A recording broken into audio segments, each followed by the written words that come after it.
Дәрігер, буыныма тұз жиналып қалыпты. Тізем барометр сияқты. Жаңбырда алдын ала сезеді. Сыздап ауырады. Дәрігер, бұл енді кәрілік пе? Деген сөздерді мен жиі естимін. Шындығына келсек, бұл сөздер қате түсінік. Буын ауруы міндетті түрде тұзға немесе жасқа байланысты емес.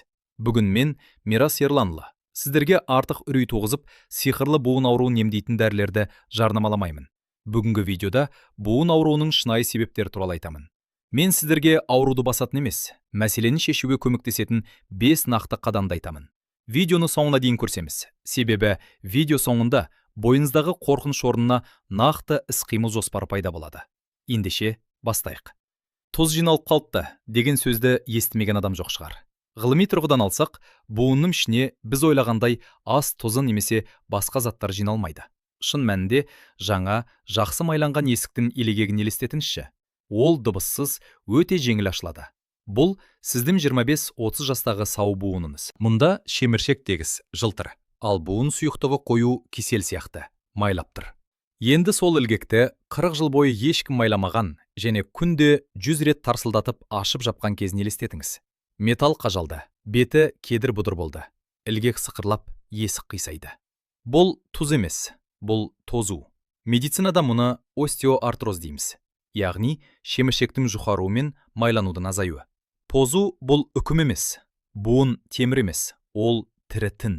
Сіз оны қалай күтесіз, қалай тамақтандырасыз және қалай қозғаласыз, буын соған қарай жауап береді. Ол ішінара қалпына келуге қабілетті. Шынымен, тұз жиналатын ауру бар ма десеңіз? Иә, бар. Ол подагра. Бұл кезде қанда зәр қышқылы көбейіп, оның кристалдары, яғни тұздар буынға шөгеді.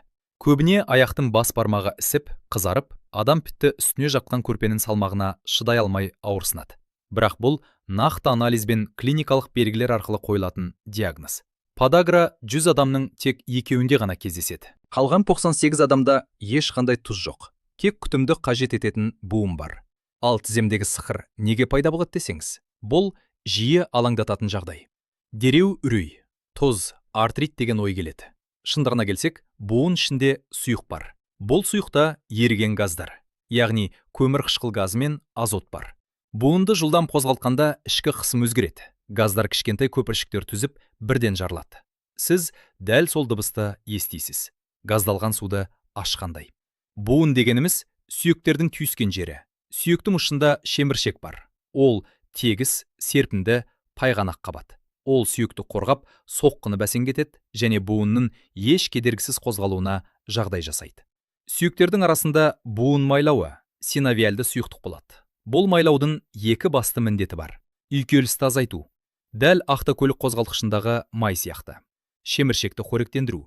Шеміршекте қан тамырлар жоқ. Ол өзіне қажетті қоректік заттарды тек осы майлаудан губканың суды сіңірген сияқты алады. Шеміршек қоректену үшін буын қозғалуы тиіс. Буынды бүгіп жазғанда ол сығылып кеңейеді. Сығылғанда ескі қоқыс шығып, кеңейгенде жаңа пайдалы заттар сімеді. Қозғалмасаңыз, шеміршек аш қалады да бірте-бірте бұзыла бастайды. Сондықтан буын ауруы көбіне жастан емес, аз қозғалудан болады. 40 жастан кейін организмде 3 процесс қатар жүреді. Бірінші, шеміршектің жұқаруы. Бұл қартаюдың табиғи белгісі. Өздігінен ол ауырмайды. Ауырсыну тек қабыну немесе жүктеме қосылғанда пайда болады. Екінші, майлаудың қатуы. Майлау сұйықтығы тұтқырлығын жоғалтады. Таңертең орныңыздан тұрғанда робот сияқты 5 минут жүретініміз, содан буын майы түнде суып, қатып қалады. Менің кеңесім, таңертең төсектен бірден секіріп тұрмаңыз. 10 рет тізеңізді бүгіп жазып, табаныңызды айналдырыңыз. Үшінші, бұлшықет әлсіздігі. Бұл ең басты мәселе. Буын жай ғана сүйек пен шеміршектен тұрмайды. Оны мықты бұлшықеттер, сіңірлер мен байламдар қоршап тұр. Бұлшықеттер әлсірегенде барлық жүктеме шеміршекке түседі. Тізеңіз сау болу үшін сан бұлшықеттерінің тонуста болуы маңызды. Олар буынды қорғап тұрады. Бұлшықетті кез келген жастан нығайтуға болады. 60 жастан асқан адамдарда жасалған зерттеулер бойынша дұрыс жаттығудың ауруды азайтып, тепе-теңдікті жақсартатынын дәлелдеді. Ешқандай дәрі немесе инъекция мықты бұлшықеттің орнын баса алмайды. Енді ең маңызды бөлімге көшейік. Неге буынымыз ауырады? Мұның негізгі 5 себебі бар. Бірінші, артық салмақ. Тегіс жерде жүргенде әрбір қадамыңыз тізеге дене салмағыңыздан 3-4 есе артық жүктеме түсіреді. Егер салмағыңыз 80 килограмм болса, әр қадам сайын тізеңіз 240-320 килограмм салмақты көтереді. Ал баспалдақпен көтерілгенде бұл көрсеткіш 6 есеге дейін артады. Тек 5 килограмм салмақ тастаудың өзі тізедегі жүктемені әр қадам сайын 15 килограммға азайтады. Бұл буын үшін үлкен жеңілдік. Екінші, созылмалы қабыну. Бұл қабыну тот сияқты. Байғатпай ішіңізді мүжейді. Оның қызуы қызаруы да болмауы мүмкін. Бірақ ол жертөледегі бықсып жатқан от сияқты түтін шығарады. Осы түтін буынды бұзады. Дұрыс емес тамақтану, қант, трансмайлар, темекі, стресс және 6 сағаттан аз ұйқы барлығы өз әсерін тигізеді. Егер ағза демалып үлгермесе, ағза қабынуды өшіре алмайды. Үшінші, сусыздану. Буын шеміршегінің 60-80% судан тұрады. Су азайса, шеміршек серпімділігін жоғалтады. Ал буын майы қоюланып, қызметін тоқтатады. 60 жастан асқанда шөлдеу сезімі бәсеңдейді. Ағза су сұрап тұрса да, сіз оны сезбеуіңіз мүмкін. Сондықтан шөлдегенді күтпеңіз. Суды кестемен жүйелі түрде ішіңіз. Төртінші, D витаминінің жетіспеуі. Бұл жай ғана витамин емес, бұл ағзадағы жүздеген процесті реттейтін гормон. Ол кальцийді сіміруге, иммунитетті бақылауға және бұлшықеттің жұмысына жауап береді. Біздің еліміз 45-ші параллельден жоғары орналасқан. Қазан мен наурыз аралығында күн сәулесінің бұрышы тым төмен, сондықтан теріде D витамині синтезделмейді. Бесінші, стресс және эмоциялық күй. Тізем ауырады, басым емес деп күлуіңіз мүмкін. Бірақ стресс кезінде кортизол деңгейі артып, қабыну күшейеді. Ең бастысы, стресс бұлшықеттерді үнемі жиырылған күйде ұстайды.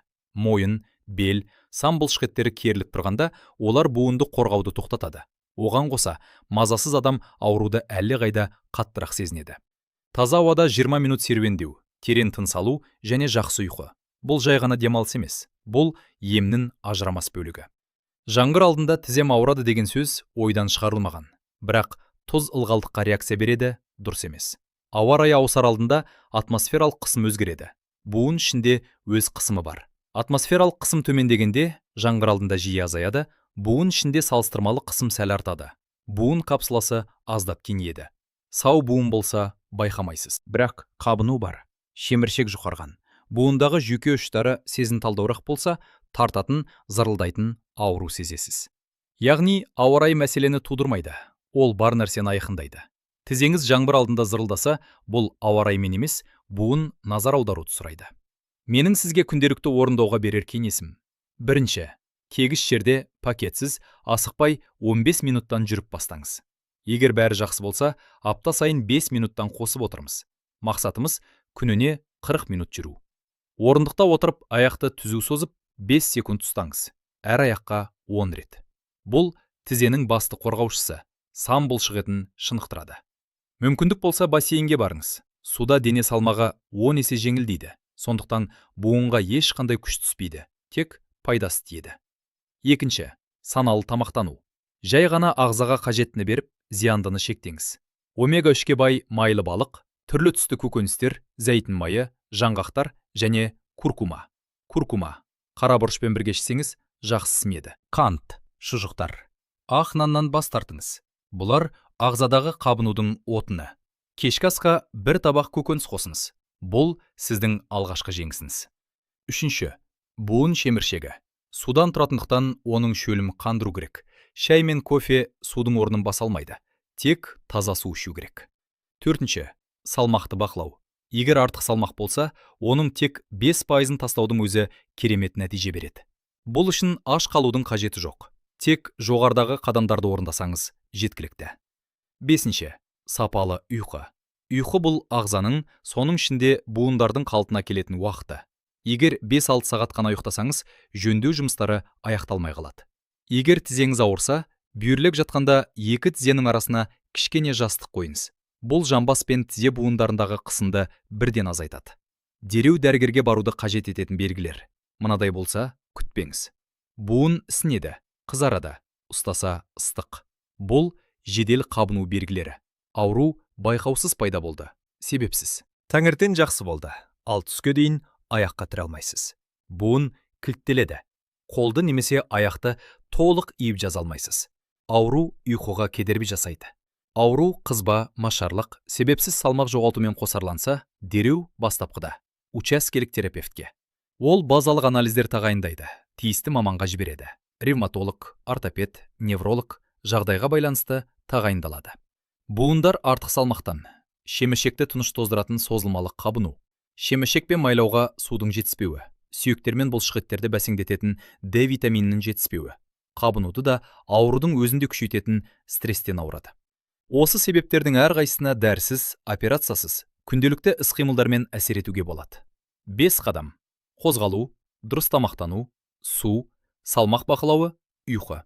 Бірде-бірі ақша талап етпейді, рецепт талап етпейді, жанама әсер жоқ. Бірақ бірге олар кез келген дәрілерден күштірек. Жас үкім емес, буындарыңыз жау емес.